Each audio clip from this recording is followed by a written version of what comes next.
Église oyo elingi loisir. Divertissement na loisir et même kamabe. Na bi église. Parce que bana Israël le kolo sobo ba verset mais bana Israël. Bazo tambola na Nzambe. Nzambe zo opérer ba miracle. Mais ba comme place moko.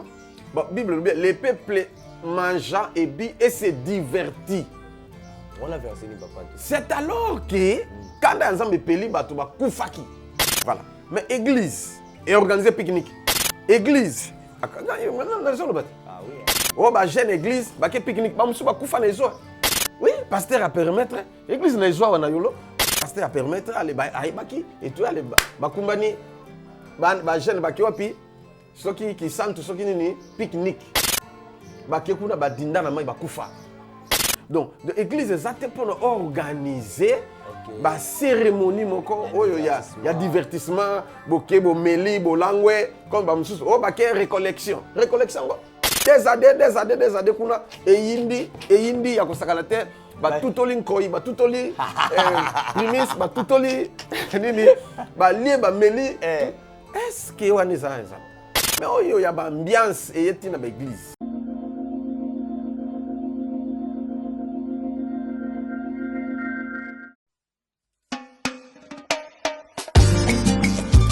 Mon âme bénit le Seigneur, car sa miséricorde dure à jamais.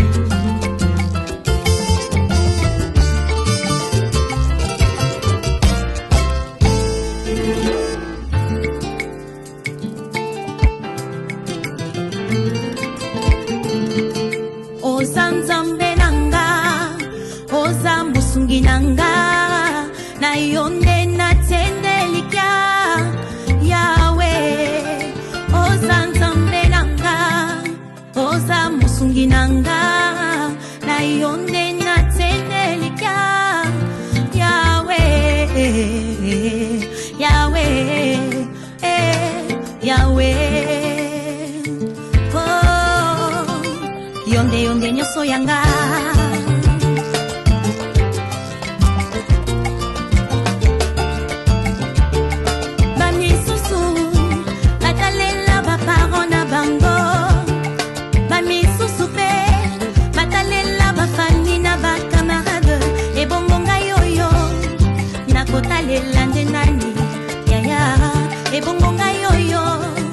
Nakotalela de nani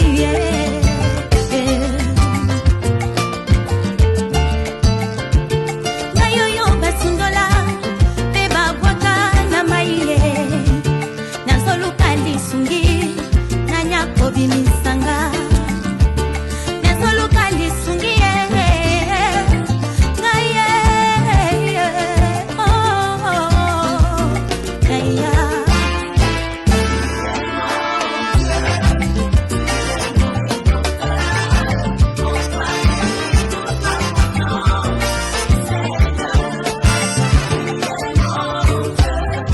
Bonjour, bonsoir mesdames et messieurs, ça dépend à l'heure à laquelle vous nous suivez. Vous nous suivez partout dans le monde, merci pour cette confiance et la fidélité. Sur cette chaîne, comme je le dis toujours, il y a une tendance, alors nous avons adopté une tendance. Cette tendance-là est nouvelle, alors la nouvelle tendance est là, plus de 189 000 abonnés. Nous vous prions ou nous vous demandons de vous abonner alors très massivement. Comme je l'avais dit, ce challenge continue. D'ici fin du mois, 200 000 abonnés. Et de l'autre côté, je suis le Kamba TV, challenge, j'ai 20 000 abonnés, donc tout bunda bunda nango. Oui, c'est grâce à vous que nous essayons toujours de faire mieux. C'est bon boulot. Merci aussi à toute l'équipe, la grande équipe de la Nouvelle Tendance Télévision. C'est grâce à eux que Bino Bomo Narabiso bien Boinaba et Tandoïke Nabino. Merci comme ça à celui qu'on appelle les mystérieux. Les mystérieux là, alors les mystérieux derrière nos caméras. Merci à Gédéon. Merci comme ça à notre professeur, le réalisateur Jordan Panzou. Merci aussi à Sarif Mbala ainsi qu'à Jonah. Et sans oublier les guides. Oh, je salue Alain Dele Abalin, bon retour au pays, merci à vous.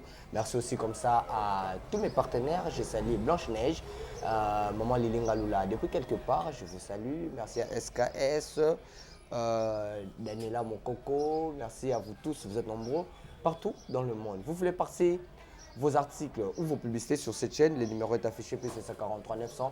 63 58 56. Merci à vous tous. Voilà, aujourd'hui, Ah, pour notre énième numéro. Mais énième numéro, bah, Moutou. Il y a qu'est-ce que c'est? Il y a là bateau baza ko chola, là bateau baza ko fika, là bateau baza le bien, là ba commentaire. Ce qui est mon taluka ba finga qui na ba commentaire. On est là avec ce grand homme de Dieu que moi je crains et je respecte beaucoup. C'est mon papa, c'est mon père spirituel, c'est mon guide et c'est notre guide aussi à nous tous parce que vous l'aimez aussi beaucoup. Je sais très bien, je vois vos appels, vos commentaires, vos suggestions. Merci. Lui, c'est les frères, c'est l'évangéliste, c'est le prophète. Je suis le Kambakoun. Il est aussi un peu évêque. C'est comme ça que je le taquine un peu. L'homme de Dieu, aujourd'hui, on va toucher avec lui quelques points. Alors, on va toucher sur la délivrance et les miracles. Mais Torozong a nayebi, Boze la nazong a la question, Botunaki, la commentaire, la bino, et puis sur les dons spirituels, là c'est tellement nombreux. Alors, on va essayer de toucher quelques points. Tolobi, l'autre, ça 40 minutes. Nzamba Sungabiso, tout ça 40 minutes. L'homme de Dieu, bonjour. Bonjour, journaliste. Boli, papa. Qui m'est allé? Nangolo Nzambe. Kaka na moni suki na. Papa Lobi na déjà dans salon. Ah bon, ça va kasi. Bongisa na Nzambe, Brad. Papa. Uzamona na ngai. Amen. Nga nazali papa oyo te na lingaka natika mwana na mabete. So na moni erreur na lobaka. Amen. Donc quand on est OK, bon, on peut suki. D'accord. Nzamba pambola. Alors qui tsalwa yo te ponga muteza muke. Non, problème ezate ata ukati penki toni tout mais lox c'était. Bon, na lobabo. So yo kutinga na lox. Na mutu na ngai. Ata bato bazolanda ngai. Baloba ni. Te simba. Siko ngande moto yonde nyama. Ah bon, on comprend siko. Parce que papa différence voilà, ni zana ba pasteur ba chaka linda mutu. Te bango baza Nzambe te. S'il vous plaît, il ne faut pas plaisanter na makama Nzambe. OK. On reconnaît les apôtres, on reconnaissait les apôtres par leur habillement, leur comportement, leur morphologie. Ils ont reflété l'image de Christ. OK. Parce que tant qu'on a un nalati exemple, nalati kizubanata. Hein? Et c'est la mat. Oh, nalati ni moka mystique. Na tobolo itoi na tie moi nini yao. Allez na tie pasula awa na tie lox. Loba tope na kangika suki. Nani awundima? Ah oui. Parce que na sali biloko moko ezali anormal na Bible. 1 Corinthiens chapitre Ah bon, c'est quoi? Loba. 1 Corinthiens chapitre 11 verset 14. Et le bili papa. Et lobi la nature ne vous enseigne-t-elle pas? Il est mal essayant d'un homme de porter les longs cheveux. Si vous écoutez na kangisuki na tikisuki milai na tenzela et consort, non, ça c'est pas biblique. Il y a des recommandations Nzamba lobaki na samsa kata sukite. Mais il y a un verset où ils ont lobaki non, un sacrificateur, un homme dédié et sengeli au kata suki aux la propre. Est-ce que Nzamba lobi na ye zalaki alliance Nzamba salaki na yakata sukite kata manzaka te. Yepé pour na pouvoir na yeba. Ah voilà, siko ye. Est-ce que Nzamba lobi yepé pour na pouvoir na babika. Luvunu. Luvunu bako sabatu. Baza Nzamba te na biso. Oya Nzambe. Bango bapesa verset ka Nzamba talaka motema talaka libanda te. Oh, Nzamba talaka na kati na libanda. C'est l'intérieur des eaux reflétées de ma caméra et l'extérieur. Voilà, c'est comme ça que l'homme de Dieu, il faut au ta propre. L'homme de Dieu, c'est l'homme de Dieu, hein, en général, ils ont la moitié de mobile. Nous sommes tous des sacrificateurs. Et voilà. Comme ce que nous pagan, l'or est allié. Mais ce que nous chrétiens, respectez yango. Merci beaucoup papa. Yo komo na sango alati nini ati ba pasula wana na lox. Omoni. Okuta te. Kama ba tosaka. Yamba bezo la kisi ba sango. Toko yena poala wala kaki parenthèse. Tozoka yo lingi ko pesa comme exemple ba sango. Tozozo ko tchala ko commentaire. Ah OK. Ce papa na bi na telle statue na yo.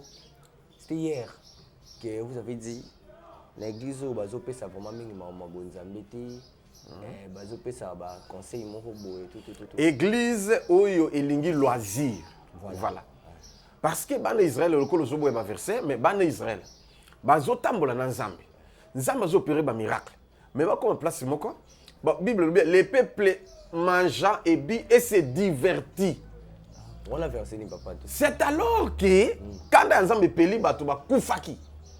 Divertissement na loisir ememaka mabe na bi église ndenge nazali boye nga na yo hein toye na ndako tofandi ti Oui, bon namoni to eloko ezati ka to kene to beta tour to pe na kinga kati to pe na place moko nini to ke tofandi là voilà eza mabete donc OK on se détendre voilà et s'il met dans le Seigneur amen voilà mais église et organiser pique-nique église ah oui oh bah jeune église bah que pique-nique bah musu ba kufa na ezo oh oui pasteur a permettre église na ezo wana yolo pasteur a permettre aller ba aibaki et tout aller ba kumbani ba jeune ba kiwapi soki qui sentent soki nini pique-nique ba kekuna ba dinda na mai ba kufa ba kanga pasteur na église ba ferma donc de église ezate pour organiser ba cérémonie moko oyo ya divertissement boke bo meli bo langwe comme ba mususu o ba ke récollection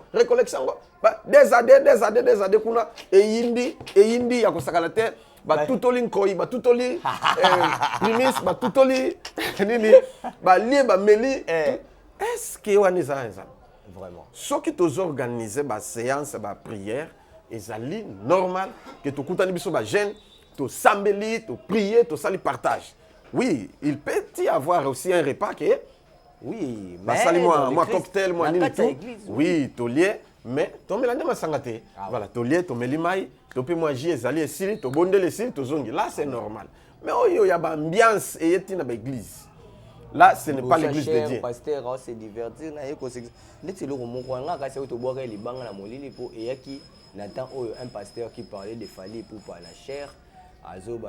Oui, il faut que la détermination. Excusez-moi de citer. Bon, la nature nous enseigne. Nalande kaka extrait bâti. Mais il faut qu'on ait une prédication. Non, on a une prédication. Et papa, tu as une prédication. Yo kaka sina loba, yo kana loba. Les gens sont toujours prêts à condamner. OK. Yesu pas pesa ki ndaki sape ya ba ibile ensuite to pesa. Mais exemple ça pesa ki zaika ya nini te. Même la nature nous enseigne, le monde nous enseigne, nous inspire aussi. Toza na monde, toza na monde, mais nous ne sommes pas du monde. Okay. Mais le cas toza na monde, tu es bi Fali, tu es bi Kofi, tu es bi nani Ferré, tu es bi bango. Oui. Mais tu peux imiter bango te. Okay. Biso toza na mode de vie na biso. Mais il peut arriver que na chair aux oteya, mais ce qu'il était est encadré que non, on peut s'exemple topé, il y a Fali, topé il y a Ferré. Topé à Kofi, topé à Nyoka Longo. Exemple, la nature nous enseigne. Est-ce que na côté to naza côté la mabe yoka na silisa yoka na silisa on aussi ça ndenge lili la Bible bato balobela makambo bafali ba osala bazate o côté ngata te place na bimisa ba secret mususa oyo ko ndima te frère voilà obenga frère mais nyobi frère la chef pour la petite aimée. Brad. Tumbola kakabo. Yes, a petit père cela mais c'est OK. Papa Jean Bosco. Oui, cela tika kasina loba. Tika na loba. Hein? Ozo côté la mabe. Na côté le mabe. Parce que je ne suis pas dans le mal. Je peux pas autoriser. Voilà. Non, na landi prédication na te. Alobela ki on a contexte ni nalobi kan bato internet de l'église asiliki nde bato internet nde bazotia eloko wana voilà mais na prédication n'habité alobela ki pona nini j'aurai le temps de suivre aussi OK nala na prédication ngo soki na omona ngo nala ndango pona ba alobeli na contexte nini eza na zwandakisa moto azoteya hein keno biso ndenge tozali boye il faut bien éduquer les enfants il faut bon vous comprenez na pesi exemple na ya bien na ya mabe na bito mona siko exemple na pesi ya bien bato bandimi mais quand on pesi exemple mabe to pia bato mukili azana mona na ye o ya yebani to ni tutu moni mona na ye azama mabe talabo aidika mona mabe tutu na tangi au moni siko bazika partir mabe na ba flasher pour na nini voilà c'est que moi je vais parler sur ça on a évité contexte et tout mes carreaux canon nyonso to yo canon nyonso nano voilà dans condamné été et puis na senini na PCP raison te mais na lobby que a lobby na contexte nini mais nga depuis na yeba yo toza sage to yebi papa depuis na yeba yo depuis bana ko nyoka na vie na cher moko to tanga Kofi Fali Ferré na cher pour tika la pe ko sala ngote na ba exemple yo yebe Bible de Genèse tin Apocalypse nenga na yebeli yo ko luka ba exemple ate mabe na kati ya exemple nyonso ekoki kopesa bando ibanga na biki na sina loba oloba nani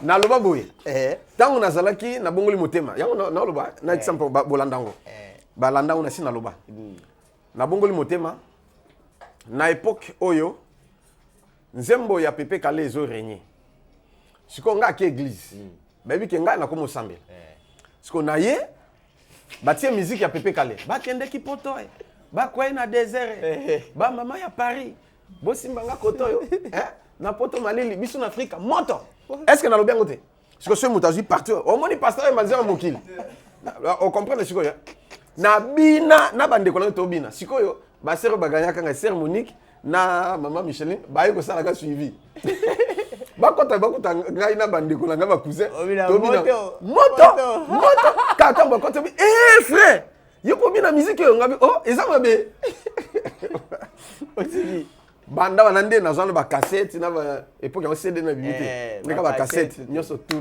na tumbi yango na boîte waiza kretu na mumba bon est-ce que on comprend ya na lobi ke so ko condamner mo tuta ebite contexte ni na lobaki la na prédication parce que internet comment ba lukaka ba bebisa ba mabe ba pasteur ba sala ba sali ndenge nyoso OK ba vanda pesa ba sala nyoso kake mo erreur muke allez ba commenter ba seigneur seigneur merci beaucoup papa merci voilà émission précédente, il y a eu beaucoup de réactions.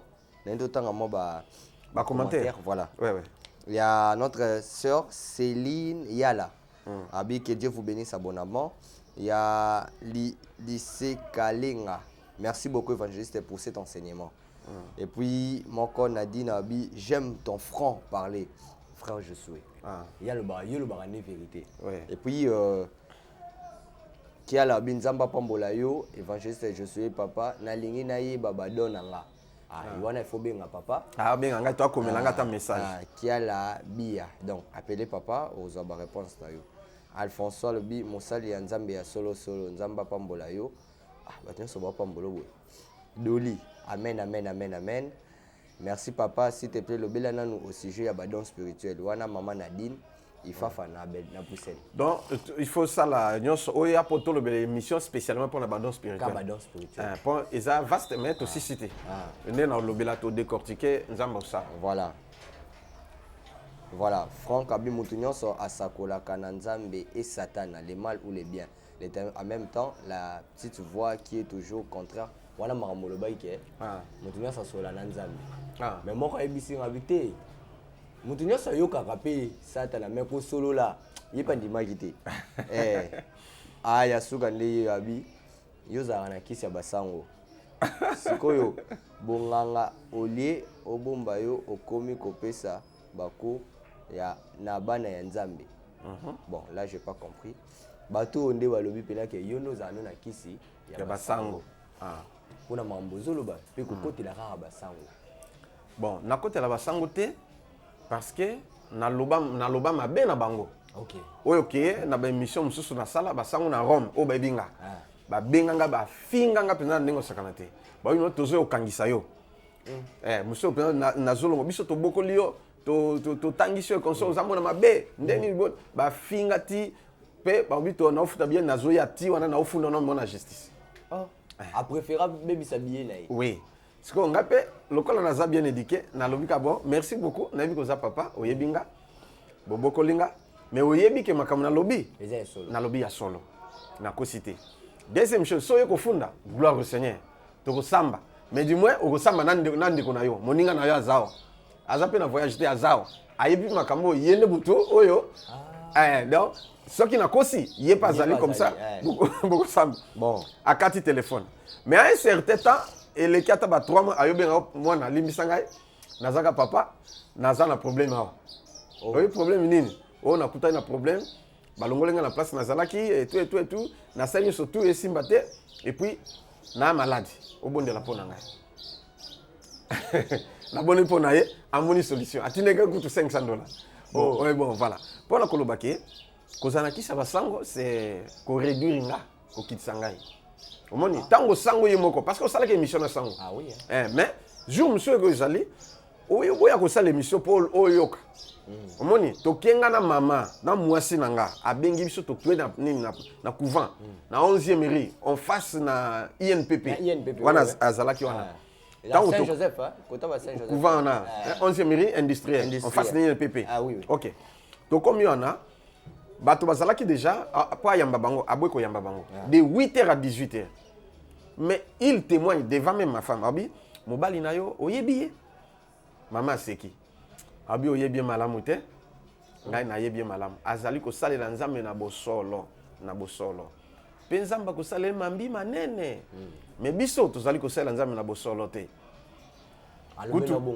makambo naza nango niveau na komi banga il faut natika bon sikoyo tant nzambe ye moka reconnaître que ngano sa nzamba solo siko no ke sala siko kuna nini siko tango ye moko ke to bondeli pe na teye andimi Yesu et puis andimi atika pe lelo pe atiki kisango siko tango lobi ke nazala kisi basango c'est que ozoki sanga oui voilà merci je pense na répondre et puis à propos de don spirituel vous faites un peu émission vous n'êtes pas brad vous sonne brad vous faites émission pour nous temps il y a quoi expliquer don spirituel ancien comme nouveau testament moko tina suka je n'ai pas eu le temps de tout parler voilà et bananzan beaucoup vous allez édifier et puis naloban qu'est-ce qu'il faut faire pour que bado esala qu'est-ce qu'il faut faire pour que recevoir bado zanangote qu'est-ce qu'il faut faire pour que bado o ezakati na yo e futa yo o e futa pe mais oui bado e futaka on a non salo il faut abandon et fouta. Amen. Ah oui. Voilà, payer les émissions pour Bafoutara, les Karaboye, ils payent. Ils ont un montant péné à fixer pour l'émission. So moni papa ou minimum c'est parce que à part que les Awawa azana chaîne. Même chaîne où je suis comme TV. Oui, mais ça n'a pas direction. Coordonnateur Azali Batwaza, il paye aussi là-bas. Na ba chaîne na TV na biso awa les jours on a montant oyo papa futaka pona oleka na ba TV na RTNC na futaka $1000 par mois parce que ezalaka $250 par émission no futi boye au salle émission so futi te bolexote yango pinze za na ligue et puis ba kiti sanga bongo pona sambelaka pona ndeko moko azai pe directeur kuna nde akomi député. OK. Pour a postulé en 2006 à JT, a postulé en 2011 à JT. En 2018, tant que ça l'émission na yé, père son âme le DG Ernest Ilunga. Ah OK. Aye penza boti a Telemi, a otala a longwe na bureau na aye tibo ata l'émission ndenge na osala l'émission. Ti après émission bi après obi félicitations, tu es un vrai homme de Dieu. Puis aye bisi directeur otomano sala na bi au monio au postulé 2006. Ozwate 2011 ozwate so kanga bina pasteur abonde répondre yo ozwa. Wana DG Ernest Mutolo. DG Ernest Ilunga. Ne yepé les révérends pasteurs azepé pasteur hein. Ah OK. Voilà, je garde son nom. Pour azam je déjà oui. Nde aye andimi na bonde la ponaye, afukami na bonde li ponaye et puis ake a postulé pe agi.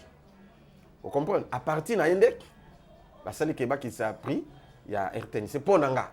Mais pour battre sur futa plus que wana. Il y a moni battu ba le kakate pour na nini eza cher. Bonga na zo le ka parce que il y a des autorités au Babongo Limitema. Non, le Kambongo, c'est un bongo. Nangana Zambongo belé, mais je ne suis pas un voleur. Ouais, je connais l'histoire. Voilà. Donc belé. Ba conduit au Bazouakata au Koya église té. Au Basambe la ba moni miracle. Ndeng na solo ba. Ba Bongo Limitema ba komo ya pe église. Ba msubo église té mais tozo kendeti concadrer bango et puis ba ndimeli Yesu, ba zui baptême, ba za sauvé. Voilà, et vous nzamba pesingai. Vous comprenez ce que? Alors, PES TV. Na bande ko futa na ba chaîne na biso eza na bande futa $270. Il fallait futa 300 mais tu bande ndeko moko no futa $270. Mais gloire au Seigneur tango mokonzi na yango mokonzi Kolos PES TV alandi ba émission na ngai abi pasteur oyo na sepeli na makambo te toucher ngai à réduire. OK. Voilà, na futa $200. Na RTA na futa $450. Parce que il tous les jours. Ah oui. Na Molière na futa $200. Wana Molière na nostalgie na radio. Et puis Molière à TV, voilà. Donc c'est-à-dire nazana ba chaîne na le kaka par mois il faut dépenser 2000 et quelques dollars. Kaka pona ba amis à la sauver. Mbongo na ko garder na sali na ngatelo comme sous to na nini mais je dépense l'argent pour que bana nzambe bazala sauver bazwa maloba ya nzambe o ya solo pe ba vivre miracle pe ya vrai ya fauté. Voilà, c'est ça. Alors muto nyonso ko contribuer qui a foutu émission ta ya yo to ya RTNC to ya PSTV to ya ba chaîne ngana le kaka nzambe obusa nete ako visiter. Amen. Na compétition na kin 24. No e to le kaka la mingi tana to. Ah ouais, na kin 24 na tala ngolo. Voilà. Alors pour na koloba nazo sala nini donc ame ya mutu moko eza na valeur ko le kaba diamant ko le kaba or. Donc to sala nso pour les salis des âmes. Je suis un vrai disciple de Christ. O nazo lukande lobiko ya bato. Amen. Nzambe futa problème ezate na zamutu mais na ko beta tolote na ko beta tolote na zamutu mais ata Pierre akoyaki oui bien akoyaka Pierre akoyisamaka Paul okuta ayeko blâmer puis azongisi na nzela pe ba avancer soki ezalaka lelo Pierre alinga finga mana ndenge moko osakana te so yo koyisama nani te nangala te. Voilà. Bon, dans le vie chrétienne est compliquée. Il y a un autre chose qui tous ala vite te ya ko condamner. Tous ala ndena bonzambe. Lelo yoko koya lobo telemi me bato batikali kaka na poyana. Na loba ka vrai que taunga na yake pa Yesu na debi na kwisa maka na ongrose na bombia lobo te. Au sainté. Na sainté. Kasi yango. En conseil en français. Il y en a sainteté. Non, sainteté non papa. Bon, voilà. La yoté la yoté. Ola ça voile. Le voile ligala. Mais yo kasi ligala te au sainté qui. Lingala ko sainté zani. La lingala zani. Kotia zeni. Tout les cas ici. Voilà, c'est ça. Parce que conscienté zani na français. Et koki pardon. Voilà. Tout tika. Tout tika. Mais vous allez na mwana? Non, na boti. Mwana wana na mwana kana. Pardon. Incorrect. Total ali papa. Bon. Na lingi na répondre na ba nini? Na vu que tout le monde parle avec le diable. Mutu nyonso solaka na satana. Ozala mwasi, ozala mobali. Ozala mukolo, ozala mwana meko. Eza lisolo ti. Na bi lisolo. Lisolo eza ninga loto so. Olobi na répondre. Brad na lobi boye. Yo sola na nzambe tote. Na nzambe. O sola na nzambe? O mona nzambe. Te. Siko sola ndeni.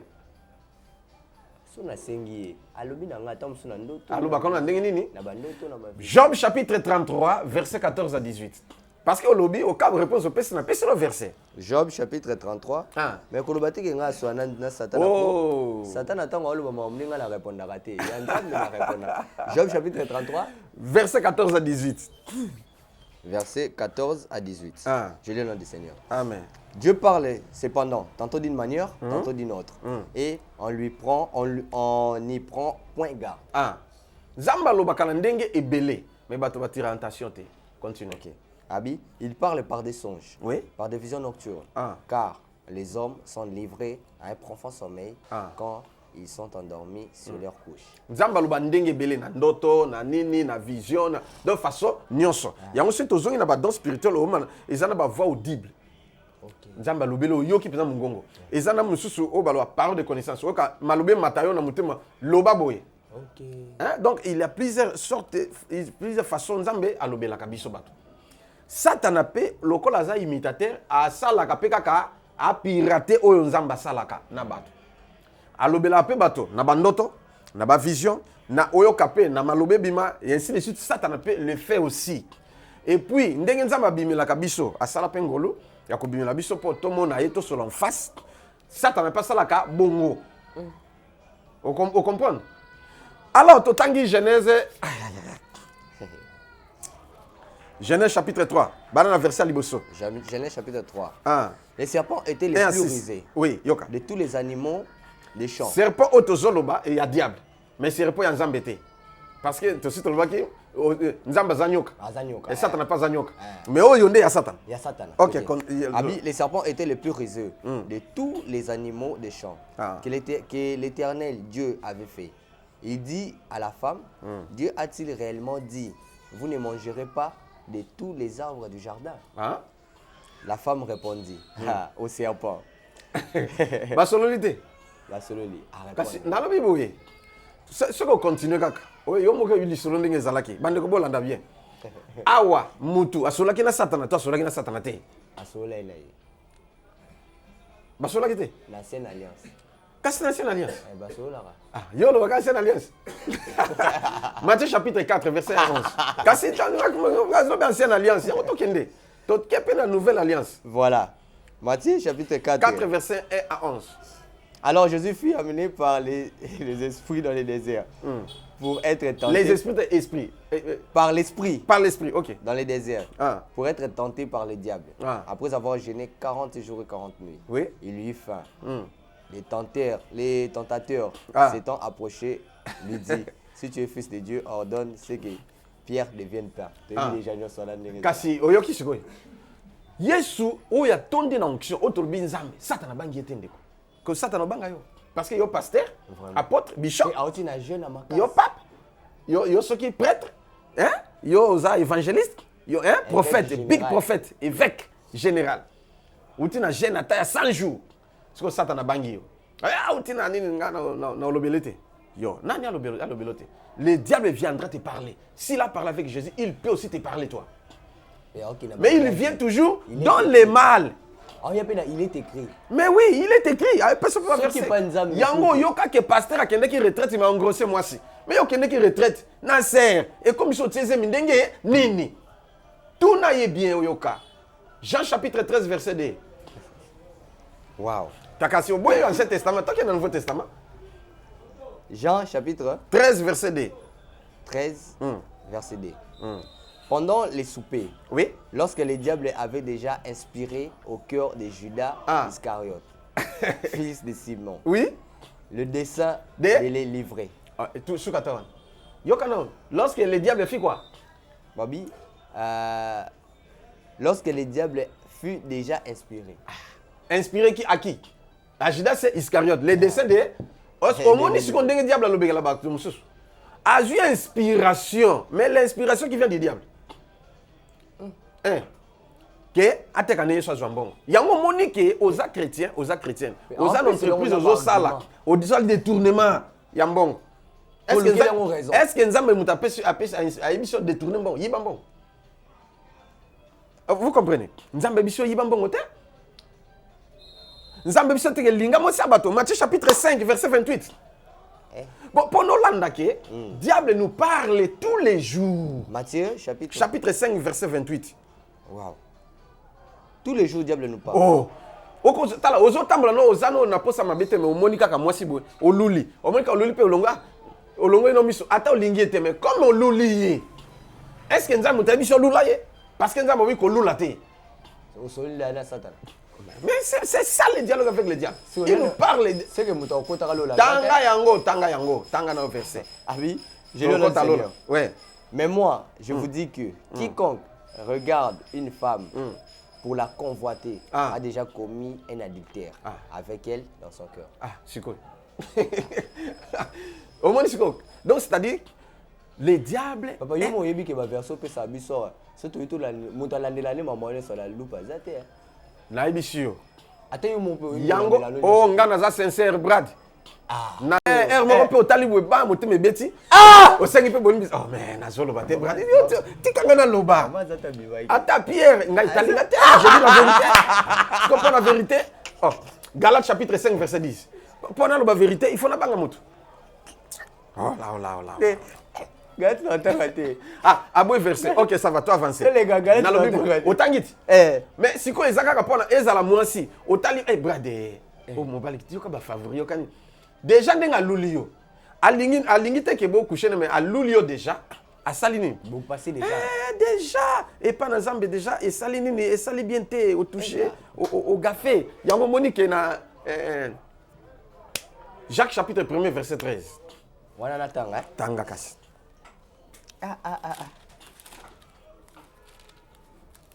Wow. Jacques chapitre 1 verset 13. Verset 13. Voilà. Je lis au nom du Seigneur. Amen. Que personne Moutou mon côté. Si vous attendez. Les 10. Olobake. C'est Dieu qui me tente. Continuez. Car Dieu ne peut être tenté par le mal. Ok. Et il ne tente lui-même personne.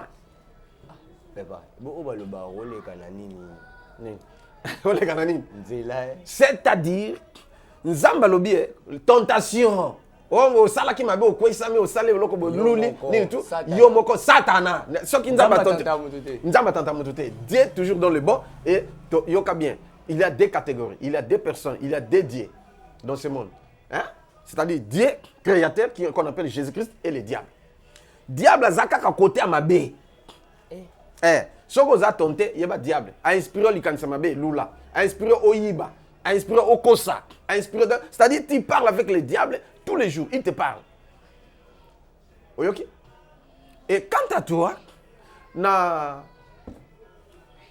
nini Ésaïe chapitre 30 verset 20 tanga yango sikonde yonde sikoyo oyeba ndenge nini okoki kosala pona pesa yo nini voilà okoki kosala pona oza l'épargner ok à chaque fois makambo zoya Ésaïe chapitre 30 verset 20 à 21 Ésaïe chapitre 30 verset 20 à 21 voilà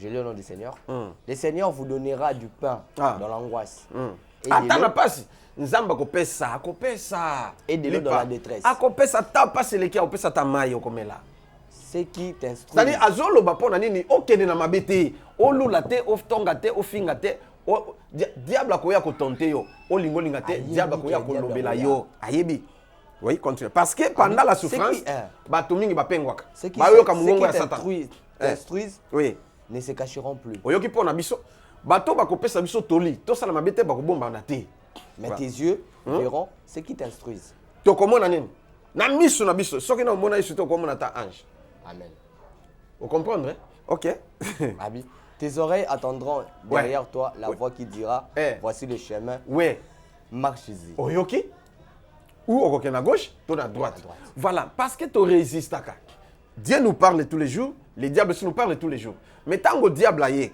alobilo ke lula d'office tango o comprendre que non kolula les amabe nzambe limbisa ngai na bita so comprendre ce façon na ngande na lobi parce que na mutu na utamba na nzela tamsu na moni mutu mebeti nzambe limbisa ngai mbala moko automatique sur place kozelaka te okende kaka na église non nzambe limbisa ngai na luli eza bien te limbisa ngai o comprendre ce que pe na voix pe ko ebiso ke salabo to pozo ke na nzela ngozo ke tamsu eza mabe moko liboso kuna mais diable le kaka nzela wana esprit monsieur zoloba te ko le kate le kana droite mais yo lokola ozana spiritualité oyebo discerner te ok kaka o résister na voix na nzoka voix na esovaki yo okende bakangi yo to po okende bokuta na malheur obi il a une voix qui me disait que nakende te mais il connaît tininga to pe ovani na ndako oyoka esprit moko bima osi osukoli pe et l'esprit te ko bima te lelo ko bima te mais yo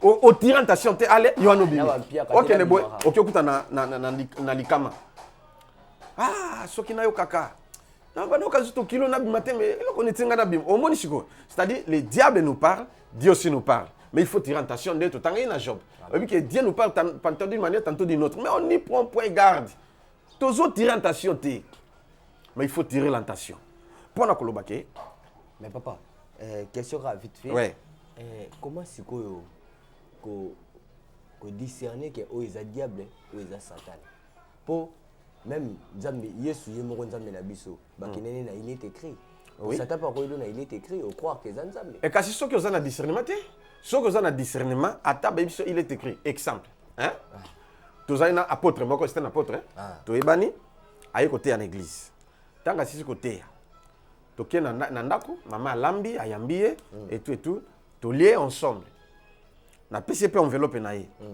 mais abi naike ngamela nanga ngabi kasi mba yango wana to secret to suma boyo eza ba diabète déjà na comprendre que masango diabète ndenge ni kasi olingi omelanine na bika ke yo boya mais eza nango biblique omoni komami Yesu amelaki masanga boye ba recommander Timothée banini tout ainsi de suite hein ngamela so na liebo pona oka bien il faut na melata moi deux bières wande siko esalanga bien ngabi ntoma va bien écouter mais ni nous allons non Bible ne soit pas juste à l'excès mais après ça va verser ngai na teye surprise ngo bitatala omoni biloko wana ozosala eza malamu te okobebisa relation na nzambe puis okosala naufrage oleko exceller mais okosala naufrage obandaka bongo titi omoni okita moke ti okomo péché ti yo na nzambe relation katani c'est pas bon. C'est pas bon quand ndenge ebinga na ebika ozala moto rigueur ngabe nazaka moto rigueur mais yonde il faut changer pour pambola. Toke na guerre ba verset. Ah oui. Mais il y a encore d'autres personnes oke ba ebisi bongo mais il y a ça ni andimi yango. Puis asale la ngapengwi. Voilà, pendant kolobake dans notre cœur, il y a une voix qui nous parle que ceci n'est pas bon. Ceci est bon. La voix de Dieu. Mais dis-moi qu'on résiste en côté parce que Dieu nous parle. Les diables aussi nous parlent. Attends, vous avez 3 fois saint, diable est en là. Amen. Mais quant à toi de refuser, il avait parlé à Jésus. Oui. Jésus avait refusé. Mais quand il a parlé à Judas, à Sédem Balamoko, mais nous ne sommes pas la race de Judas. Amen. Nous sommes la race à Christ. Amen. Vous voyez qu'on ça va verset? Té. Apocalypse chapitre 12, verset 10. Voilà. Tout ce là oyo. Monsieur à Satan en yangwana. Apocalypse. Ozalaki na libala no bien, oyo kaka donc. Omoni mobile na nyokola yo ainsi de suite nini tu ba diable pe tango bani ko développer lokwa na diable pa ko tinda hein mobile moka bien nini tu aho ya na langage moka kimia ti o surtout ka boy j'ai des mains j'ai des pieds par terre exploser libala ekufi après on a pas yaki nzoka zaki agent ya diable ayaki loka frère en Christ assemble ko abeta guitare o ayemba ka bien o asala o ateya ka bien a prophétiser ka bien na ko rendre heureuse siko za heureuse o comme regretter même na côté ozalaki c'est ça bien il fallait na zala nanga na libana nanga c'est ça na bité loko ko sakinga c'est le diable tanga Apocalypse chapitre 12 verset 10 chapitre 12 verset 10 voilà. Et j'ai entendu dans le ciel une voix forte qui disait maintenant le salut est arrivé et la puissance et le règne de notre Dieu et l'autorité de son Christ car il a été précipité l'accusateur de nos frères de nos frères au moins soki satana asala ka mission pour na nini tango aya inspiré likama mabe yo yeboye au tourner mission après kuno lobi ba pisinga lokote o comprendre o kosite o lien nombong automatiquement diable a quelque chose a quelque fundo yé mota séduire yo mais a quelque suit pas dans Zambie a sur la Zambie tous les jours yoka tanga babi car il a été précipité l'accusateur de nos frères c'est lui qui les accusait devant notre Dieu jour et nuit sur quoi accusation deni ce que mota soit accusé jour et nuit c'est que tu as mal fait aya inspiré likambo sali ya quelque funda yo et ba et comme le lisum il peut avoir ignorant ou éviter lobby ou répéter les mêmes choses et ainsi de suite et tout ainsi tu pêches parce que il y a une Bible celui qui pêche est du diable 1 Jean chapitre 3 verset 8 1 Jean chapitre 3 c'est ce qui est Jean bon c'est quoi on a cité comme le okada yo moni siko na kemingi na Nouveau Testament oui pona oboya ki ancienne alliance si on toke na pona tina ko koma na place OK on a que bato basola kana Satan déjà aussi comprendre l'ancien comme Nouveau Testament même ba ange ya nzambe basola ka pena Satan tous les jours sans pe ayeba lokola biso ba bango ba yebi ba ba tendenge bango bato ba défendre ka biso bazoya ko bundela biso ba tambola biso Satan pe azoya alors chaque jour pas ici keba on monite à pengui on monite à ta pengui nzamba justifier asa 5 bolimbisi c'est tous les jours il a une guerre on est aussi la rapide et c'est la kamukolo suka wow sikoyo obenga ngao nazama biloka sango naza Satan nzamba limbisa yo frère maman nzamba limbisa yo yondo sola na Satan o moni sikoyo loka sali ya okalife ngaka ke nazama biloka sango naza déjà c'est le diable vous comprenez a inspiré parole na loba na ngai tandis que ngai pe nazana biloka sango te nazana ngai pe na sataniste pété déjà il a fait quoi il a péché dans l'état pe ils appellent du sous dénonciation calomnieuse diffamation n'importe quoi comprendre yango mingi ba loi ba épuiser yango na Bible so lingi mo sabato ba okanga so fingi injure publique ba kangi donc c'est-à-dire on a vite comprendre yango ne to na l'état ba landela penza su mingi te puisque ba to ba commettre ka ba infraction tous les jours ndenge moko pe na monde spirituel nde eza bongo Bon, j'ai beaucoup à dire. Hein. Merci beaucoup, papa. Sikoyo, Nathan et Tika Libiso Apo, nous avons la journée mobile de Fandi à toujours sur la CAC. Ouais. Miracle et délivrance. T'es délivrance, t'es. Les miracles et donc des miracles et des témoignages. Ah, des témoignages. Voilà. J'aimerais que, ensemble, Gédéon, tout le monde, moi, tout le monde sont comme maman, des témoignages. Il y a maman qui bota. Avec témoigner parce que. Et puis, il y a moi, jeune, elle est belle, tout, mais une année, à mon période, elle est lui-même la chair. Et puis, je rappelle que place où mon église, il y a place à Sika, Otokoti. Donc, il y a mange à Sika, il y a dimanche passé. Suivons ensemble, et on se retrouve tout juste après. Il y a solo Nzambe à Zap se manifester. Second souffle, souffler. Ti ezo qui ndeba Congo, ezo qui bipa ina bipa. Tous allés à un couple awa. Papa Kombo na nipe au Vandi wapi? Papa Evariste na bena na monga fula na quartier Kindele. Papa Evariste au Vandi na monga fula na Kindele. Quartier Kindele. Ah, bongo mama? Mama Lusamba Suzanne. Mama Lusamba Suzanne. Au Vandi sika monga na papa. O mobali na yo. Siko mama, au lieu témoigner Nzambe siko na église même. Asali ni pona. Alimina témoigner Nzambe pona likambo ya salela kinga Lobby dimanche. Lobby dimanche. Ah. Tokendaka ba Congo na mobile nanga tokenda kosomba biloko. Ah. Tango tokendaki tokomi na wenzi. Ah. Tosombi déjà biloko nazo somba nguba ye abanda kosomba biloko mususu. Nasina sombi na silisi. Ah. Etikali sac moko pona na tondisa na somba ba sem moko ba tondisa ba sac wana. Ah. Na yoki ba betinga penza nzete pa na kwei. Na nzete na mukongo. Nzete na mukongo. Siko tango ba beti douleur wana na motema mbala moko na kwei na se na vanditi ye atimbinga avandisinga na se. Ah. Mayele bungi ngai. Ah. Nazo comprendre te na zalaki na ndenge pe na bimie sika wana na wenze nazo koka te nazo koka kotambola te nazo koka kopema te. Ah. Na keye pa pasteur moko ya na mboka wana. Ah. Ye atikali na yebisi ebongisa biloko. Bongisa biloko na moni naza vivant misusu te. Ah. To yaki na yo soki otali bien okokende nga na tikali. Ah. Azo ka bien te. Tiko na tiki ye azo bongisa biloko na bimi mwa madembe na komiti e pa pasteur wana na mibwaki na ndako na ye. Tango na koti pasteur wana abimi mbala moko alobi babeti ye nzete. Akoti mbango azwi nani robe na ye ya pembe alati ayena mai moko amedisi ngai asimbi ngai avandisi ngai mayele eza te makanisi esi ebungaki ngai ntango avandisi ngai asimbi ngai alobi babeti ye nzete na nani baza baye groupe babeti ye nzete bamosusu babeti milangi sikoyo ntango avandisi ngai abimisi ngai eloko moko ntango abimisi yoki neti mwa apema ndambo azongisi ngai na tamboli ntina komi na wenze esika papa azalaki me mayele eza na ngo te na telemi bo na lingi na koye na telemi na lingi na koye esprit yeli ngai na sengi telefone na tali numero ya yo na pareil vous avez déjà na numero na ngai nazalaka nango nazwa kango avant toya awa nazwa kango nazalaka nango na insiste na numero ya RTL eleki oyambi te nga nalobi baza na kati ya église po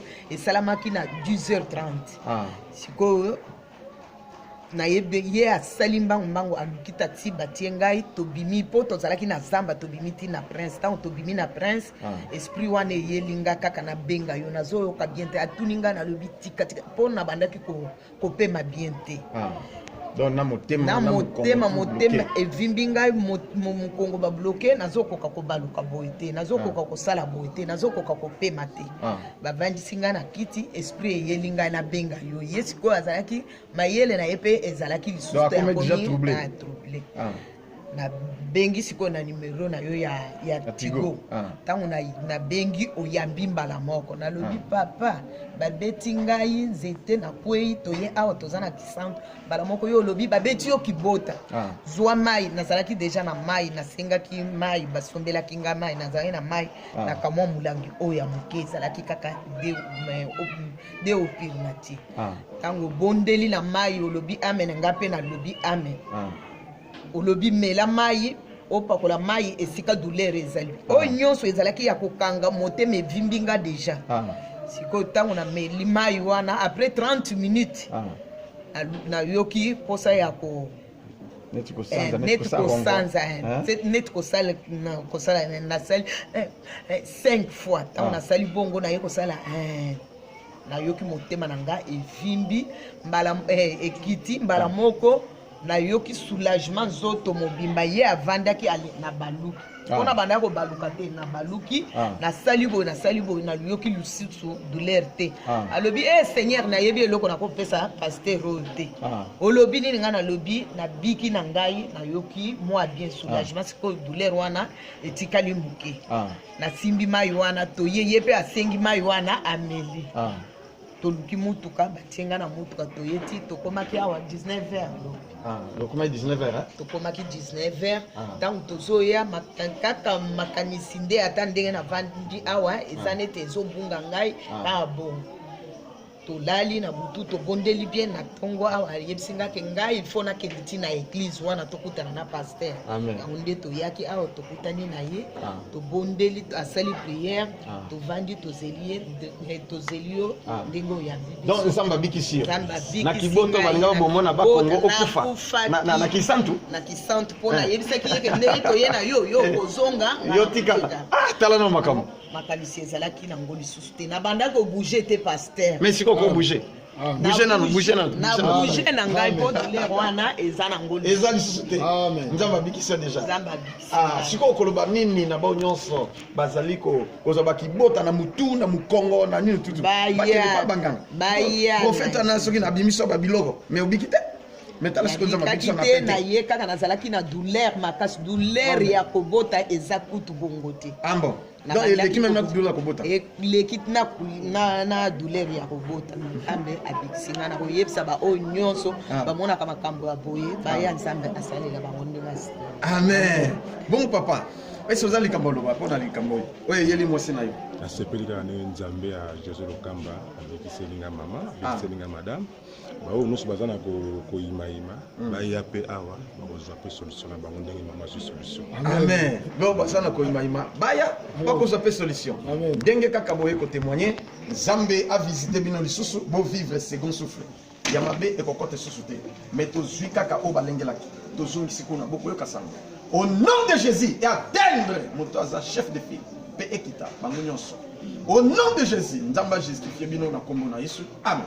amen voilà de retour sur ce plateau merci beaucoup na réalisation na biso papa tout maintenant na maman wana babetaki kibota et bakenda kosomba biloko na mobali ni basala ba business nzela ba Congo et tout na mobali na ye bon bayibinga ngapi na bango te balanda nga na émission na télévision nde mama azwa numéro akoma me babenga pe rona te mais ndenge bavoyage ki bakomi na ba Congo ba somba biloko moni kindoki babeta mama kibota pour kufa sur place mama ako reshuté ndenga expliquer bake na église ya Bangunza ça nini pasteur alati pembe abimise ba biloko nde ba misaka na motema ainsi de suite ngapi na baité mais esimbité mobala loué mutuka taxi nde babima na presse po baluka moye baya Kinshasa mais esimba te babite na okufa pamba apesi mobali numéro babenga ngai babengi naibisi na bino mama bon naibaki te makambo eleki akele pa pasteur voilà mais tant ka bengi nga na bite babecho kibota zwa mai simba na bondela omela puis mai musu pa ko la place oyo zoka douleur esili nde tanga to bondeli ameli apakola boye douleur esili etikali kamuke et puis après a utilisé mai pour la deuxième fois et limwe esili donc miracle wana elekeli bango po ba mona liwa basambela na mema te bayinga te nde baye ko benga nga basengi adresse to komi na rond point na guider mo boya bobo nde bayo témoigner balinga pe mo ba kwanga mo ba masangu voilà dès tozoloba le miracle et les témoignages et puis les sous sœur na biso jeune sœur wana azape mutalibo sote ya sali inane bari kangama amona kate eloko te tanga ina prière na yambaki ye na sori na ye na se somba d'olive asombi na bondeli qui est pas cool règle kangama zemité et puis après un certain vendredi ezalaki prière aye nde sikoyo makambi yaki kubandana aya baba esili tanga zungi na ndako dimanche asukola boy paf amoni bamoko aolela voilà émotion na yambaki kutu nani médecin azana salongo, je garde son nom. Azan médecin na clinique universitaire, puis na quelque part, na ina mobali ne. Mais a sali 8 ans. Babalana, babalana, a réglé a rapé 8 ans. A voyager, pour bana moi ba moyen. A voyager, ba dinga ba médecin par-ci, par même l'étranger tout. Ba ça c'est simbate. A consulter ba tradi praticien et l'autre côté. Mais tant que la ninga la télévision, ndiaye na yambie, na bon ça va. To bon de la joie d'olive na bondeli, mais là na weekend ata na toilette pakola kana libumesili. A pakola sila mati jeep. Akoma na super lemba na place ya boutique Trinita. Na super. Akoma lokimba moko. A kiti a sombi bande génique akende. Donc so kia sala kere alinga abebi sa mutu. Nde atie nde aye komona ba période de zongi. Et puis na même mois aye ko zoazim.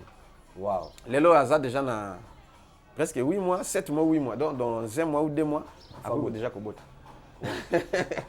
Voilà, c'est que tout le baquet, des miracles et des témoignages. Il faut témoigner quand il y a des miracles.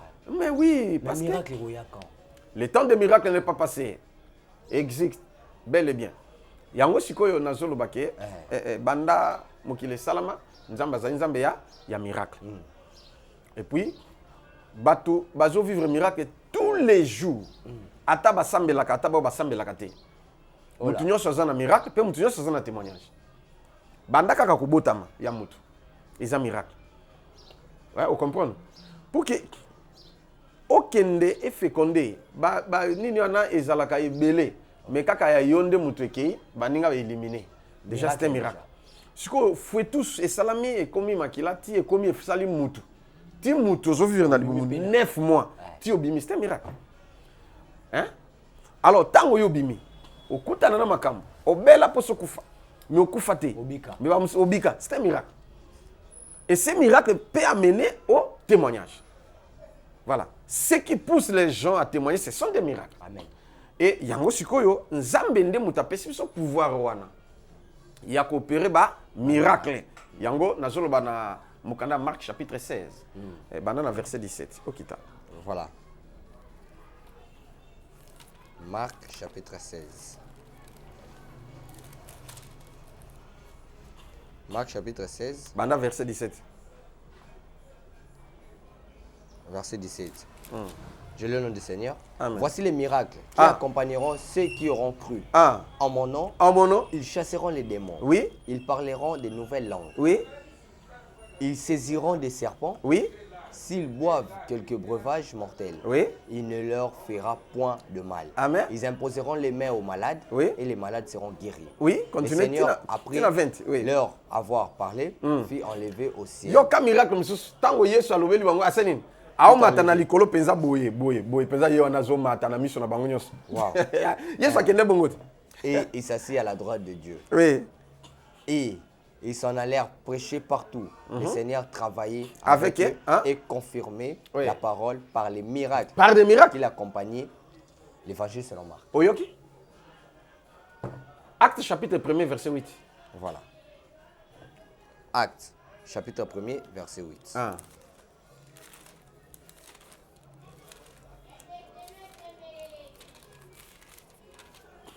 Oui. Voilà. Je lis le nom du Seigneur. Ah. Mais vous recevez une puissance. Boko zwanguya. Le Saint-Esprit survenant sur vous. Molimo musanti ko quitter la bidon. Et vous serez mes témoins. Boko zala banani? Ba témoin. À Jérusalem. Na Jérusalem. Dans toute na Samarie. Dans la Samarie. Dans le monde entier. Jusqu'aux extrémités de la terre. Voilà. C'est-à-dire, Nzambe a pesi ce pouvoir. Biso bato nyonso ndimeli ya coopérer ba miracle. Père ko vivre en vous. Père ko vivre yango. C'est-à-dire ngana ko vivre miracle, yo ko vivre miracle.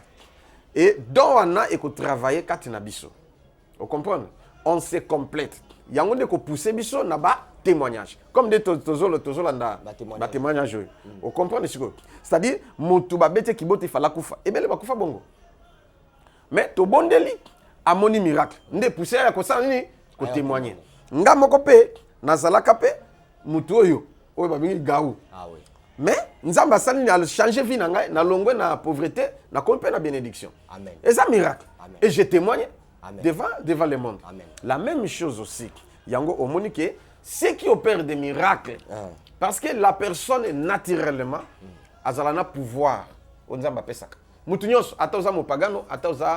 Donc l'homme ou la personne, une personne a un pouvoir divin. Ok.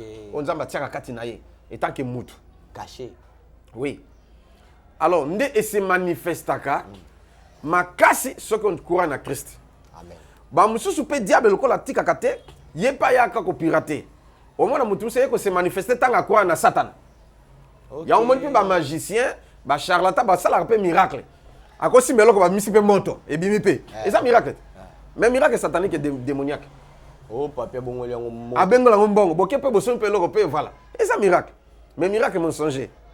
Ah oui. Diabolique et satanique. Et ça aura toujours un retour.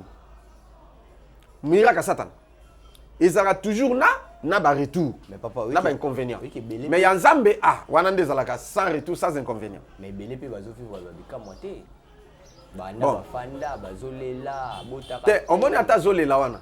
Mais ça kana miracle moko Nzamba salela.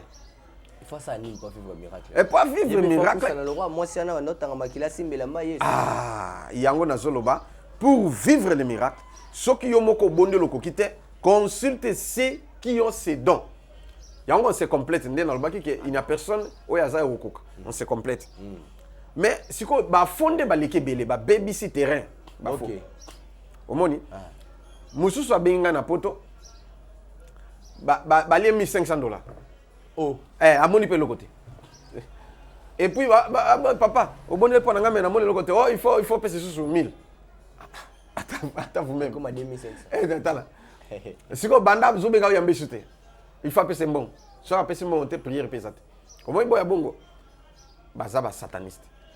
Mais tant nga benginga to bondeli amoni miracle. Na sengelo côté akabelinga $100. Ngabi gloire au Seigneur. Nzamba za lokomo. N'habite so bozolana. Tisiko ba mususu bazolana nga na otanga komote ba mo ba témoigner ba koyawa ba témoigner. Oh. Bazana sida na papa na mama na mwana. Ba on misatu. Papa kufa na sida. Mais mama na mwana ba umeli nango une vingtaine d'années. Ba melakis. Mais ba bengi to bondeli ba biki. Ba ke ko sala nini ezate, eloko ezate. Et là. Na peut-être so bo comprendre. Mususu azana Irlande na yaye ko tutemwa jatindeli ngai. Miso flouti akufi miso. Moi ezate. Donc frère Azole la papa na sala nini na komi na suka. Na bi somba wi d'olive asombi to bondeli. Et si ngabi tiango na mise kota yo et soit me supporter pendant 3 jours. Muso zo melozo déclaré. Asa ba mise fungwami amoni clair. Le bagas a témoigné, yécoute a témoigné moi quelque chose à bien. Ah, voilà bombi. Na bombi. Au moins c'est quoi? Témoigne les na téléphone na atindi ko. Ah, faut tiner la ramo papa. Voilà. Pona kolobake et puis les sous azena ba miracle o nzamba salelié. Amen. Voilà, na opeso ngo comme ça, o lekisango. Non, l'excellent. Po izana soki 1 ou 2 minutes pam. Voilà. Pona kolobake nzamba azali. Le Dieu des miracles. Et le miracle va pousser les gens à témoigner. Amen. Voilà les œuvres du Seigneur. Nzambe asala katina yo. O meli pe mingi, ta mususu pe. Ngai kaka na bondele pona o moni pe lokote. To recommencer maman, papa, kolembate, frère, sœur, kolembate. Ezalaka bongo. Soki yesu abondele pona aveugle moni bien te. Abi yaka na bondelo lisusu. Bonga mutu. Ngana za mwana ende ya Yesu. Toko bondela nzamba ko sala. La personne. Zala na confiance, persévère. Na sengelo côté na sengeka ko benga ngai. So zwinga te tindelanga message. Si on a répondre et oumeli, tinda lisusu et komata likolo na répondre. Voilà c'est ça. Pour ba message liké belé et mususu omoni ezo mata tita musu. Il y a eu kititi na c'est bon. Yango e oumeli na sens wana. Mais tango tinda mususu pour la deuxième fois mona imati. Mais papa, ce que pour na bateau bazaka ba impatient. Il y a les miracles alléluia. Yeba parmi les fruits de l'esprit, la patience. La maîtrise de soi. Hein? La persévérance. On est allé les fruits de l'esprit. Moto azangi patience a que tomber pendant moto moto mabe, ba lombongo ba manipuler pe ozelo côté. Ah, c'est ça. Moto azangi patience, okuta na makambe belé ya mabe. Au moins biso si tozo témoigner parce que nous sommes patients. Vous comprenez? T'as la cause la lipambuli nzambe za jeté. Ah oui. Omonaki tozalaki na bano nga na pesi baptême na omoka ba Baomba pambwami. bapambwami nga na tikali nga mbe nzambe. Ezali. Problème eza te tour na nga. Sambeli bato baomba zwi. Oyo kabe mutu moto bana ba akomi prophète quoi. Akomi na la asimbi voiture, asimbi voiture. Abali. Nga na bala ka. Nzambe. Bon, problème eza te. Mais tango yanga yeko ya na leki bango nyonso. Na ko bango siko bakomo souffrir. Na été ce qu'on comprend ce qu'on makano. Parce que patience et futaka. Patience et botaka mbuma ya monene. Poto za ba descendant ya Abraham. Ndenge Bible etinda biso. Ah oui. Abraham était patient. Nzamba promettre mais après 25 ans pour ya kokokisama. Mais nga lobito zela 25 ans. Mais il y a une prière à faire. So nzamba la ka ko ozali pambo ina 25 ans. Okozwa ngota musuna ina ne ozion. Que Dieu vous bénisse. Comme nganga. Ah bon, nganga isu na nganga nzambe. Bon siko na lubanini. Wani fo bofuta ngai. Wani fo bofuta nga. So li pambolinga brad. Nzamba lobenga makambe bele. Abraham, ce qui est à l'époque yo za ki wa réduire. Na ina ne. Ah oui. Lokamba. Mais na lubanini, so ki promesse na yo moni ke zo melanda. Bato nzamba prometa bino. Ko sala ngai. Ti lelo zo mela. Ala ba la ol. Zela. Oui bien. So za mona nganga. Ce qui yo za ki la tawala. Nathan. On redio la ina ne. Oui, na ina ne. Mena biso na ina ne. Na goye biso loko moko. Tena lobango te. Il faut futa ngai. Yango yeba bien soko zana nganga. Nganga nzambe. Ata pe nganga kisi. Ata zana bana na ina mwasi na tonene. Ezaka na ba secret mso lobate. Ah oui. Ah oui, ça bango te. Ba secret na il faut futa. Ata oza mwana opese mbongo. So papa leti ngape fona futa. O futa, so futi tena opese te. Wala mwana tuzaka na. Ben oza mwana na ngai. Na ko prier pour na nzambe osala. Te leti ya. Mais so lingi sikoyo. Et qui t'attend à 10 mois. Na ebisa yo so ezali 10 ans et qui t'attend à 10 mois, il y a un principe divin. Oui, c'est ngolo sala yango 1.1. Kolala kolamuka na gauche te. Tokolala, tokolamuka na biso, ata na gauche, ata na droite. Mais na koyebiso kaka eloko sala. La sambe tout. Na papa na exemple pesa kala. O sirela ya kala ndam. O sirela betaka ba pasteur va kela mu hôpital. Pour dire que na mutunyo so, on neto zala kabo. Mutunyo so azana na quelque chose ya nzambe. Yo moku to kumela na bobola. Mais quand on mela kana kasina akate. Na te ko comprendre te parce que na yeba kanditi. Voilà. Tango nzamba yeko yebisa nga yango. Ezwaka ngaka inane. Yango na lobi ke nzamba ko promettre yo que akopambola après 10 ans au pambolama. Toi après 5 ans, toi après 2 ans. Mais okoko réduire yango na inane, toi na 1 mois, toi na 2 mois, toi na 3 mois. Il y a une prière à faire. Faut ça. Faut ça. Na bi faut futanga. J'ai na inane. Na éviter mais na koloba. Que Dieu vous bénisse. Combien papa? Hein? Dieu vous bénisse neni no tika do ba suspense Dieu vous bénisse. Mais siko Yesu abano tika ba to pe na suspense. Voilà. Siko nga naza disciple na ye, naza fils ya ye. Il faut na tika bino pe na suspense. Oya ko finga afingi na ye. Oya ko ndima ndimi na ye. Voiture mon quoi wa donc. Vous avez encore pas voiture. Olingi ndo zo yango. Yo kaka. Bongisa no suki na okasi. Ah mais oui, c'est silly guys. Il aura liboso principe pour la gare. Il y a liboso bongisa suki na. OK. Comme ça no yebiso li comme ça là. Voilà, en huis clos. Mon gars sorti ninga o ça on a refulu la TV. Oh. Brad. Webi na lobelo komoko. Hein? Nazwa chance te ya bato ba fulanga. Ah ouais. Nakutana na bitumba moko ke place nyonso nazo kende bato finanga kaka. Bazo finanga kaka. Mais tango kaka nzambe ayiko bisanga ce que je dois faire. Tango na yeko sala yango paf. Ezonga inane. Tango kaka ikoki we baf. Na ebisi ok. Na bato ba no finanga. Ba komi ko apprécier ngai. Ba kompe. Voilà. Vous comprenez?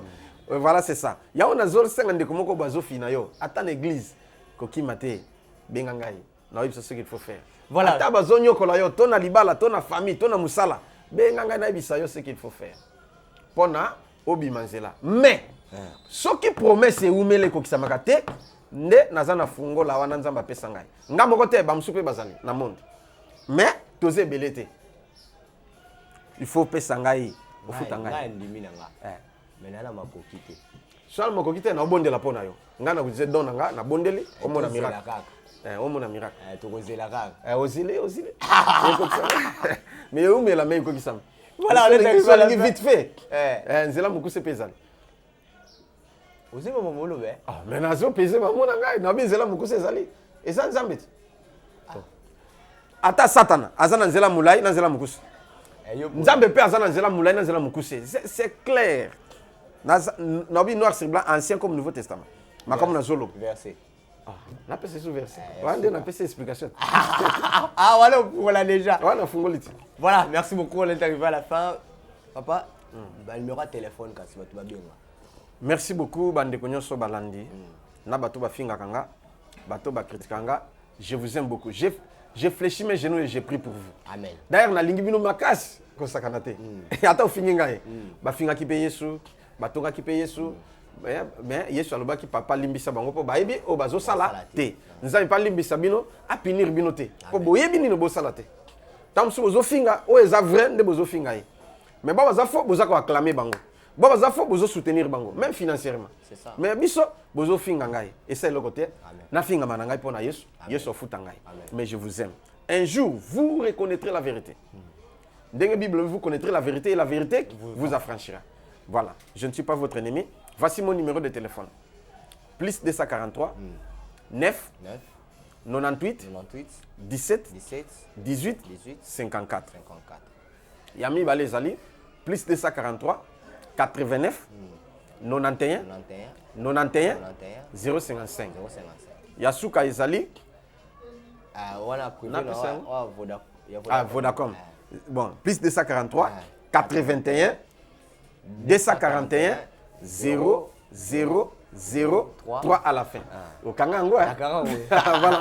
So bengi ngo zunga te bolimbisi. 243 81 241 0 0 0 et puis 3 la souka. Donc numéro peut affiché, il y a papa yangwana na bande d'écran. Soko bengo zu papa te tika message. Soko moningo zoate message peut que oumi le moins non répondre te. Matisa likolo. Tindango lisusu et matalikolo wana na zango sala pena oyo babaka bunda na semaine et la journée tina ta 3 messages pour wana ba téléphone na mususu ana tikali 514 messages sur 11000 mususu kuna mususu tikali 400 et quelques 413 na mususu ana ya Vodacom de mutikali ba 100 et quelques 140 donc ce qui est aussi ça na que émission mususu na RTNC. Ma message est écoute. Après, ma message est écoute. Bon, tant on a ozonga. Voilà nos temps. Nos attentes, na silisa. Bah wana. Mais tant on qui monsieur écoute, c'est que bango bazana chance na répondre. Voilà. Ozi chance. Yango na bino ko bande les sous kaka. Donc na ninga mabete po makamboleke belepe. Ba to pe na église bazali o yakine o pe balandaka na bino pe wa bolandaka musika. Alors papa, il faut dire à Mema. Mema tozo marché bien ngolo nzambe. Tozo préparé déjà Oyo déjà Tobandi, Tobandi déjà des miracles et des témoignages. Ndé Tobandi ango, Tozo kende nango bongo. Et puis tozana organisation interne. Wana, ezanzunga interne o Tobongisi, to garder ango. To koyebi sabato non participer au bengi, au lingo participer. D'accord. To biso ce qu'il faut faire. Voilà. Programme il y a jeûne et prière. To pesa ango après. Après. Voilà. To comme ça suka papa. Merci beaucoup. Prière na suka. Na lingi na sambela nzambe. Osali kaneto simba maboko nanga soki poza na mai na yo osimbi loboko moko mai loboko moko simbi loboko nanga soki poza na huile d'olive na yo osimbi loboko moko huile loboko moko simbi loboko nanga Zambe oza malam oza 3 fois saint. Le temps des miracles n'est pas passé. Le temps des miracles existe bel et bien, Seigneur. C'est pourquoi les Londais nazo sambela pour que bana ba vivre miracle peut ba témoigner au nom de Jésus-Christ miracle est opéré. Onction nzambe lata mayo na pe elata mafuta wana na kombo na excuse na pouvoir divin o nzamba pesa ngai miracle est opéré bomela bo vivre miracle bo pakola bo vivre miracle au nom de Jésus nzamba fungola ba chance na bino bozwa misala ya bien bozwa mikanda bozwa promotion bozwa bana bozwa mabala bozwa ba bonne chose et n'oubliez pas la vie éternelle au nom de Jésus-Christ maloba na ngai lata nzoto pesa scellé par le Saint-Esprit na kombo na Yesu amen. Amen. Voilà, merci beaucoup. On était là avec l'homme de Dieu, l'évangéliste, le frère Josué Lokambakouz. Lui, c'est le représentant légal de l'église Mission évangélique Maranatha, même en sigle. qui se trouve maintenant là, sur Capella, juste en face. Il y a marché, il y a Capella, ou il Capella, on a place Bazar Babis, il y a IEC, hein, 207, on a donc. Quand on est à Combe, on a Capella numéro 16. On a Capella numéro 16. Là, juste bon, mon appel, ni la papa et Zawana, et puis il y a quelque chose de Paris Foot dans les places que tu as bon raté.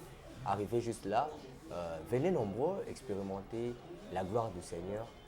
Donc, vous ne serez jamais déçus. On a ce beau monde, on a un miracle, le lobby, au témoigner. Merci beaucoup, papa, de répondre à notre invitation. Merci beaucoup. Donc, et ils ont rappelé tant, surtout, tout ça, il y a 3 semaines, il y a un bâton, il y a un bâton, il y a un émission. Il y a un bâton, il y a un bâton, le bin n'est pas papa. Ok. Il y a un bâton, il y a 6 heures déjà, 4 heures à Zara debout. Troya, tu travailles, Aroya, tu ça, l'émission. Donc, soutenez, devenez même notre sponsor. Pour attendre sous l'émission, papa. À qui RTNC, une personne qui dépense au-delà de 2000 et quelques dollars pour des émissions car pour amuser à sauver. Si tu peux dire, bon, d'accord, papa, on a Simbi qui attend sous nouvelle tendance, kaka. Donc, à Simbi, RTNC, tout RTA, kaka. Merci beaucoup à vous tous. On se retrouve prochainement pour un nouveau numéro. Restez toujours connectés sur cette chaîne, la nouvelle tendance télévision. Abonnez-vous massivement. Au revoir. Shalom, shalom, je vous salue tous au nom de Jésus, c'est la prophétesse Esther Emmanuel. La nuit est tombée, Seigneur, reste avec moi. La nuit est tombée, l'homme de Galilée reste avec moi. La nuit, là, c'est quoi? C'est tes problèmes, tes situations difficiles. Moli le koti na vi na yo, nzamba zala na yo, atikala na yo. Mabe koti na santé na yo, mais nzamba zala na yo.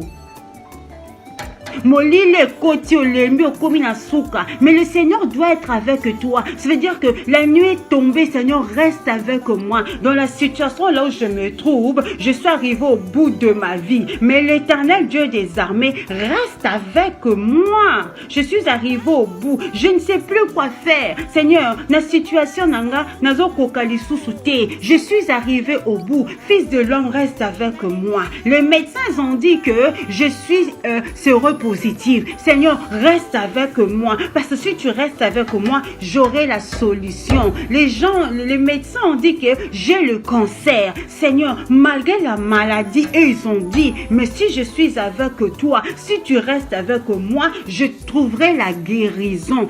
Éternel des armées, mon mari que j'aime beaucoup est parti. Seigneur, même s'il est parti, le consolateur, c'est toi. Reste avec moi. Balobi nanga que je suis stérile, je ne peux pas enfanter. Éternel des armées, malgré cela, tu es capable de me donner des enfants, même si je n'ai pas de trompe. La nuit est tombée, Seigneur, reste avec moi. Je n'ai plus d'argent, mais moi je sais que l'or et argent appartient à l'Éternel. Nzamba futaka, ce qui n'a qu'au bangaye. Seigneur, reste avec moi, parce que je sais que si tu es avec moi, situation n'a qu'à changer. Si tu es avec moi, n'a qu'à mutu mosusu. Si tu es avec moi, je veux témoigner. Si tu es avec moi, je veux passer de victoire en victoire. C'est ça. La nuit est tombée, Seigneur, reste avec moi. Là, un sujet qu'on parle pas. Quand tu vas tomber dans l'impudicité,